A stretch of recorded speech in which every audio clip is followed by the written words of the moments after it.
Amis des QDN, bonsoir. Allez tiens, aujourd'hui pour rigoler je me fais fichailler au maximum là, grand angle, hein, une fois n'est pas coutume. Alors ce soir, voilà, je vais vous faire un petit QDN focus pour vous présenter deux petits accessoires que j'ai achetés sur Banggood et qui me paraissent relativement intéressants et qui nécessitent, je pense, un petit peu plus qu'une simple présentation rapide comme je fais dans mes QDN. Alors, regardons ça. Alors, le premier objet que je vais vous montrer ce soir, c'est ce petit relais, qui est un relais un petit peu spécial, comme on va le voir. Donc, on voit qu'il est fait pour se mettre sur un rail DIN standard, là, des armoires électriques. Et il comporte donc une entrée ici, qu'on voit qui est notée IN, et ici une sortie. En plus de ça, donc il y a ici un afficheur, on va voir qu'il affiche la tension qu'il y a ici à l'entrée. Et ici, 3 LED, on va voir, qui indiquent s'il fonctionne, si la tension d'entrée est inférieure au seuil, supérieure au seuil. Pour la démo, j'ai branché ici en sortie un petit voyant, qui permet de voir à quel moment il est réellement commuté. Et ici, en entrée, j'ai mis ce qu'on appelle un autotransformateur variable. Voilà, j'essaie de reculer un peu pour bien le voir. Alors, c'est pas le but de la vidéo, mais en gros, qu'est-ce que c'est qu'un autotransformateur variable, qu'on appelle souvent Variac, sachant que Variac, c'est le nom d'une marque. C'est un petit peu comme Frigidaire pour les réfrigérateurs et Transil pour les TVS. Un autotransformateur variable, en gros, c'est un transformateur d'où on peut faire varier la tension, ici, entre 0 et alors soit la tension d'entrée, voire une tension supérieure à la tension d'entrée, grâce à ici ce bouton qu'on voit là. Je ferai un jour, je pense, une vidéo qui parlera de ça plus en détail. La seule chose qu'il faut quand même retenir avec les autotransformateurs, c'est que contrairement aux transformateurs, ils ne sont pas isolés. C'est-à-dire qu'il n'y a pas d'isolation galvanique entre le primaire et le secondaire. Donc il faut considérer quelque part que le secondaire il est relié au secteur. Donc là, il faut faire bien sûr très attention, sachant que le secondaire, même si ici il est réglé à 0, c'est-à-dire que la tension aux bornes de la sortie ici est bien de 0 volts, par rapport à la Terre, ça peut être un potentiel plus élevé. Donc voilà, si on veut vraiment avoir une alimentation alternative variable et isolée, il faut rajouter en amont, généralement d'un autotransformateur comme ça, un transformateur d'isolement. Enfin bref, donc c'est pas ça vraiment le but de la vidéo. Mais enfin là, ça va me servir. Alors qu'est-ce que c'est que ce petit module et qu'est-ce qu'il a d'intéressant? Alors ce qu'il a d'intéressant, c'est que c'est un petit module qui va permettre de commuter, ici la sortie, que quand la tension d'entrée est comprise entre deux bornes qui sont ici fixées à 170 volts. C'est-à-dire que tant que la tension d'entrée est inférieure à 170 volts, la sortie n'est pas commutée. Et qui coupera aussi si la tension d'entrée est supérieure à 270 volts. Ça, c'est une première fonction. Et la deuxième, c'est que pour qu'en plus la sortie soit commutée, il faut aussi que la tension soit dans cette fourchette pendant au moins 25 secondes. Alors, c'est quoi l'intérêt de ce truc-là? L'intérêt, c'est que si à un moment donné, on a des sources qui sont alimentées, par exemple, ça peut être un appareil électronique, n'importe quoi, alimenté à partir d'une source qui n'est pas le secteur, qui est généralement, lui, assez stable. Imaginons un groupe électrogène, imaginons un onduleur sur un panneau solaire, un truc comme ça. La tension peut complètement varier, et il y a des appareils qui n'aiment pas ça du tout. Il y a des allumes à découpage, par exemple, les faire marcher, je veux dire, en dessous d'une certaine tension, elles merdent complètement, voire elles se mettent en court-circuit, ça les crame, ça les arrange pas. En même temps, si à un moment donné, il y a des choses très intermittentes, c'est pareil, d'avoir un truc qui démarre, qui s'arrête, ça l'arrange pas vraiment. Donc le fait de mettre ici ce genre de petit relais entre les deux, comme on va le voir, ça fait que on a quand même quelque chose de plus stable.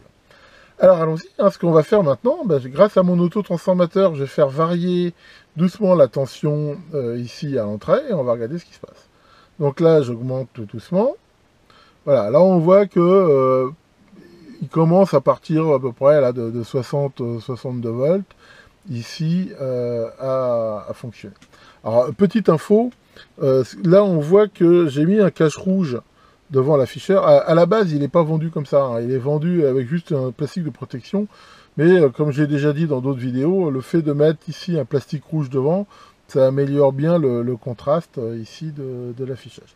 Donc là, j'affiche 62 volts. Alors on voit que le RT est bien allumé, ce qui prouve qu'il est en route, et ici, le U là est inférieur. C'est-à-dire que quand le U inférieur s'allume, ça veut dire qu'il considère que la tension est trop basse, et donc il ne commute pas la charge. Donc là, si on continue à monter ici la tension, voilà. Là, on va voir que dès que j'arrive au-dessus de la tension de seuil bas, donc là, par exemple, on n'en est pas loin, voilà. À ce moment-là, on va voir que voilà, il rentre ici dans un mode où les deux clignotent. Alors quand il est dans ce mode ici clignotant, ça veut dire qu'il est bon. Il estime qu'il est bien dans le range.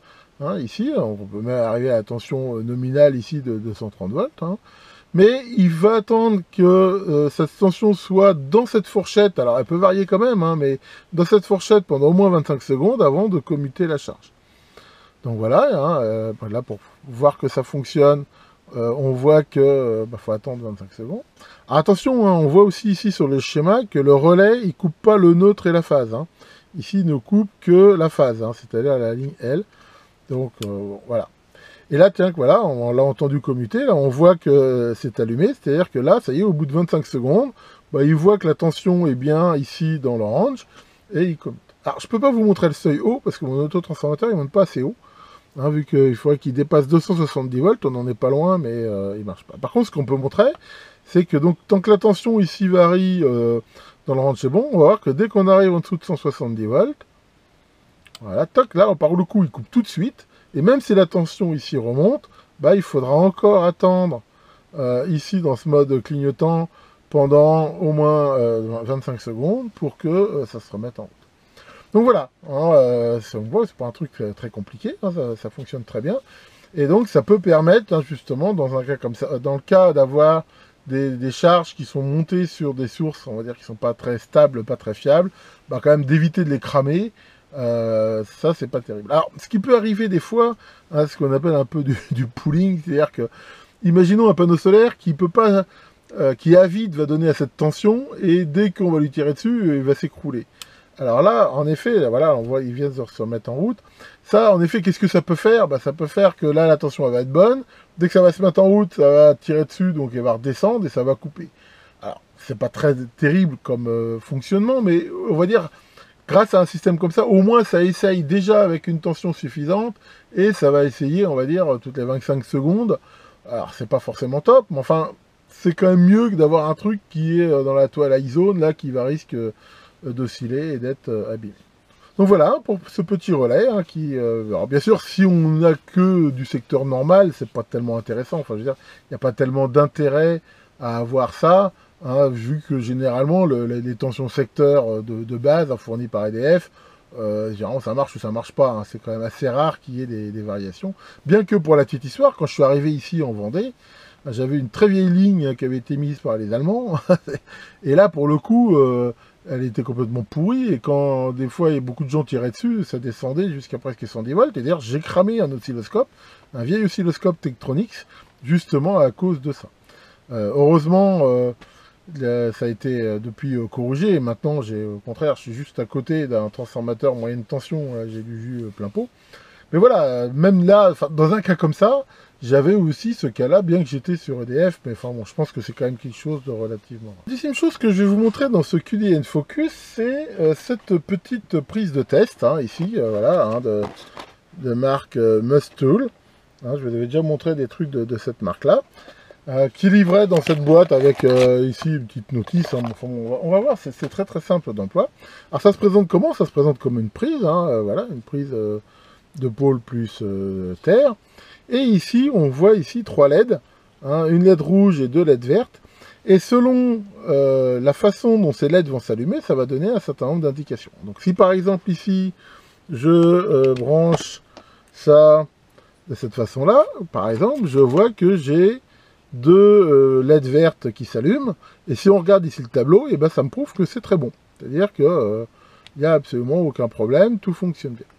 Si par exemple je branche ici sur la prise sans prise de terre, voilà, comme on le voit ici, là on voit que je n'ai que une LED verte ici qui s'allume, et qu'est-ce que ça me dit? Ça me dit ground open, c'est-à-dire que pour lui, il en déduit que il n'y a pas de connexion de terre, hein, ce qui est vrai, hein, et donc c'est pas, enfin ici c'est normal vu qu'il n'y en a pas, mais enfin ça pourrait montrer ici un défaut. Bon après, hein, on va pas tout faire, mais comme on le voit, hein, ça permet de voir est-ce que c'est la terre, est-ce que c'est le node qui est ouvert, Est-ce que c'est inversé, hein? Je rappelle qu'il y a un standard ici sur Live et Neutre. Est-ce que, par exemple, c'est inversé par rapport à cette norme-là? Bon, c'est pas forcément quelque chose de très grave, hein. Il y a pas mal de prises, à mon avis, dans le monde, enfin, du moins en France, où le neutre et la phase sont inversés, c'est pas dramatique, mais enfin, autant faire les choses bien si on fait du câblage. Et on voit aussi, par exemple, là, si c'est la phase qui est coupée, et ainsi de suite. Donc ça, c'est quand même quelque chose d'assez intéressant, hein. Pour info, je m'étais fabriqué ce genre de prise moi-même. C'est assez facile à se fabriquer, mais vu le faible prix, et là, on a vraiment quelque chose de tout fait, de qualité, hein. C'est plutôt sympa. Et on a en plus ici quelque chose de très intéressant qui va permettre de tester, voilà, le disjoncteur différentiel. Hein, donc c'est fait pour tester des disjoncteurs différentiels de 30 milli, et quand on va appuyer sur le bouton ici, et ben ça va faire passer justement une intensité un petit peu supérieure à 30 milli, et ça doit faire sauter le disjoncteur différentiel. Si ça ne le fait pas, et ben c'est qu'il y a un problème quelque part. Et voilà, donc ça, c'est vraiment un outil que je conseille si vous bricolez chez vous l'électricité, ou même si à un moment donné, vous voulez tester chez vous les prises, hein, savoir si les terres sont bien connectées. Hein, j'ai déjà vu que c'est pas parce que ici il y a une prise de terre qu'elle est forcément bien mise. Et grâce à ce petit accessoire, hein, c'est vraiment très facile à tester. Et en même temps, enfin, je trouve que pour le prix, c'est vraiment de la bonne cam. Hein, on voit que c'est un plastique assez solide, c'est bien présenté. Enfin bon, honnêtement, encore une fois, là, je pense que le rapport qualité-prix est vraiment présent. Ah, tiens, Maurice, qu'est-ce que tu nous racontes de beau? T'as une histoire drôle à nous raconter? Ah, vas-y, raconte-la, fais-nous rire un petit peu. Alors, c'est quoi ton histoire? C'est une question. Ah, comment une femme peut-elle rendre en une seule phrase son homme à la fois très heureux et très malheureux? Oh là là, c'est une sacrée colle, ça. Bah, j'en sais rien, Maurice. Allez, vas-y, dis-moi. Il suffit qu'elle lui dise, de tous tes copains, c'est toi qui as la plus grosse. Bon, faut lui pardonner, hein, Maurice. Je crois que c'est une main qui a dû programmer comme un pied. Ça vraiment l'aide pas dans la vie. Enfin bon, allez, faut bien rigoler un petit peu. Que le grand curseur, le dieu des autotransformateurs, vous fasse des belles tensions alternatives variables et à très bientôt pour de nouvelles vidéos.